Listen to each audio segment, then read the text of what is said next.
What's up, YouTube? We're going to talk essential metal today. Black Sabbath's fifth record, Sabbath Bloody Sabbath. It's about time I did an essential metal video on the fucking pioneers of the genre. Black Sabbath, one of my personal favorite metal bands for obvious reasons. Both the 70s era with Ozzy and the 80s albums with Dio. I'm a firm believer that you don't really have to pick sides there, though you should think of it as two separate bands. What's possibly my favorite thing about Black Sabbath is that unlike the pioneers of a lot of other genres, Black Sabbath didn't just plant a small seed of a style that future generations then made into something great. They created an entire genre and did it as well or arguably better than anyone has since. Like with hip-hop, for example, the artists at that genre's inception in the late 70s and early 80s, like Sugar Hill Gang and Curtis Blow, really are a far cry from what Rakim and KRS and Public Enemy and NWA and Nas and Tribe helped evolve the genre into. And with something like rock and roll, I mean, the origins are so complicated. You have to talk about rockabilly, you have to talk about regional blues music. Like, the rabbit hole is so deep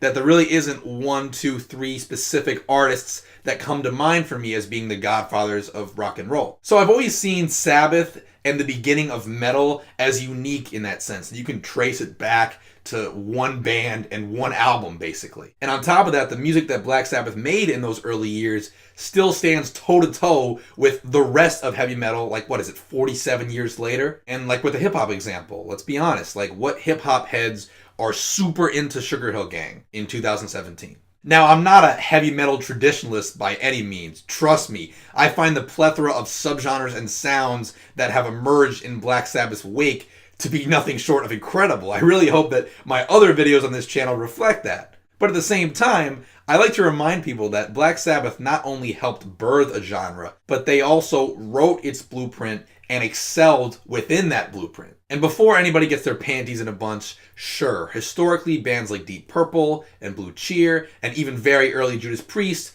are among Black Sabbath's metal co-founders. I'm not going to sit here and act like Sabbath's music existed in this vacuum, but since this video is about a Black Sabbath album, I want to specifically discuss them and the impact they had. Plus, let's face it, they are widely acknowledged as the one band you can point to as the godfathers of heavy metal. And their fifth album, Sabbath Bloody Sabbath in particular, marks a really interesting moment in Black Sabbath's trajectory when you look at the albums that came before it. Their self-titled debut album definitely had its ominous and doomy moments, especially on the iconic title song, but it was still prominently blues influenced. But its follow-up, Paranoid, is all of a sudden this leap into music that's much meaner, much darker. The lyrics are more intense, the blues element really takes a back seat. And then album number 3, Master of Reality, is just this full-blown, chunky metal riff fest that's ripped off by every band ever. What makes album number 5, Sabbath Bloody Sabbath, my favorite album of theirs to discuss is that whatever metal rulebook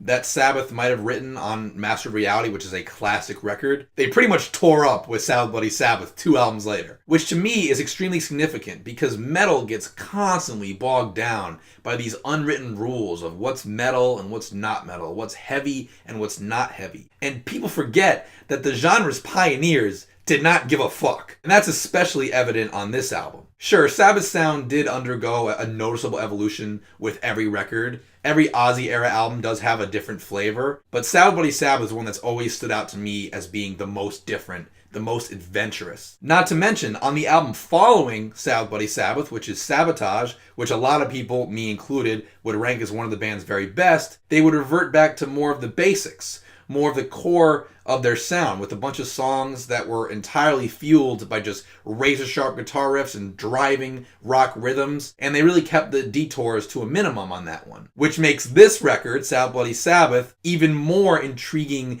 and anomalous, given that it wasn't even necessarily indicative of where the band were going to head next. So yeah, to me, Sabbath Bloody Sabbath is the album in Black Sabbath's catalog where they most shook things up. But the hilarious irony is that the album kicks off with one of the most iconic, most monstrous, most quintessentially Black Sabbath riffs of their entire career with the beginning of the title track. I fucking love this riff. It's one of those riffs where the entire band syncs up to follow it.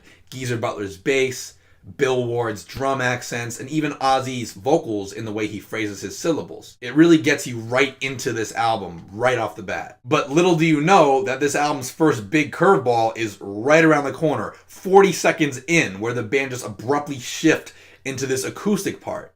This part always cracks me up because to take something that powerful, something as powerful as that opening riff, and just go, nah, hold up, wait a minute, is just so brilliantly left field, especially since this song totally could have just been an overdriven, groove-heavy rocker throughout, and it probably still would have been a classic song. So to just plop these mellow acoustic sections in the middle of it just added a whole other layer of depth. And the song then continues to volley back and forth between the softer and the louder sections before it finally crash lands into this menacing come down at around the 3-minute 18-second mark, where Ozzy just wails over what's almost like a precursor to the way Florida death metal bands would play, like Suffocation would play palm-muted slam sections. It just has that held-back anger, like it's gritting its teeth, but it just refuses to explode. And the title track isn't the only song on this album that plays with that acoustic electric contrast. Looking for Today, which has to be one of my top 3 favorite songs on this whole thing. It has that same switcheroo going for it, except this one's even more experimental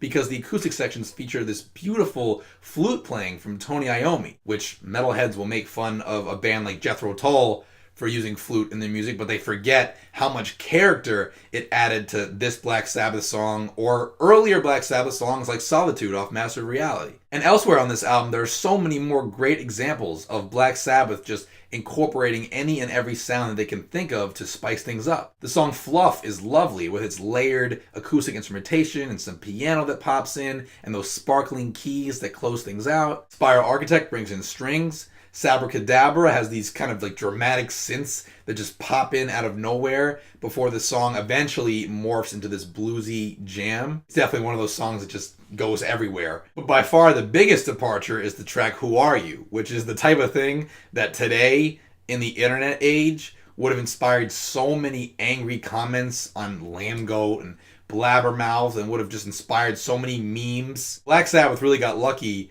that they got to skip all that bullshit by just predating it, because this one is a big detour. The song centers on this wacky synth line that Ozzy wrote that basically takes the place of guitars. But the song becomes incredibly tuneful when the piano shows up 2 minutes in, and then on top of the piano we have both a guitar melody and a synth melody that just drift in and out of unison, which is a really neat effect. And then in comes Bill Ward with these militant snare drums, and you have one of the most captivating moments, I think, on the whole record. And besides having a bunch of cool non-metal elements worked in, the other thing that I love about this record, and most of Black Sabbath's early records, is that it has these shifts into these happy, bouncy, almost jubilant musical sections. What's great is that metal was not really an established thing yet when this came out, so there was no pressure on Black Sabbath to just stay mean and aggressive all the time. Which, don't get me wrong, a lot of my favorite moments in the Sabbath catalog are the darker and heavier ones, but I enjoy their records for having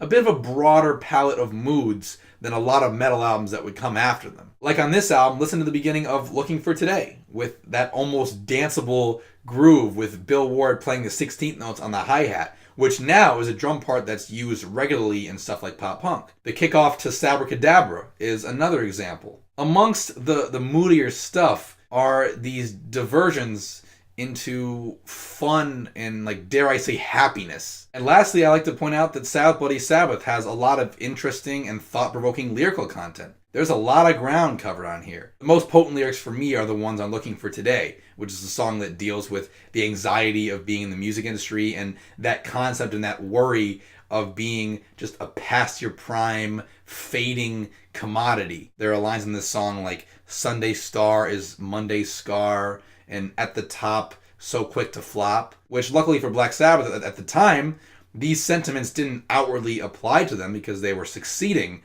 but they must have felt those pressures in the industry because the angst that comes through on this song is very real. The song A National Acrobat is written from the perspective of whatever omnipotent, unseen force it is that decides which sperm out of the millions and millions gets to the egg. It's kind of like a stoned out pondering of the mysteries of procreation. It definitely stands out lyrically in the metal history books. And I love the lyrics to the song Killing Yourself to Live, which could be about a lot of things, but my meaning that I've always taken out of it is like the suffocating, crushing nature of the work grind and how we all tend to live to work rather than work to live. When you work for the man and you're underpaid, you tend to get stuck doing tough labor all day, day in and day out, for just enough pay for you to be able to live. That is the most depressing thing ever, and it's something that I think a lot of working class folk can relate to.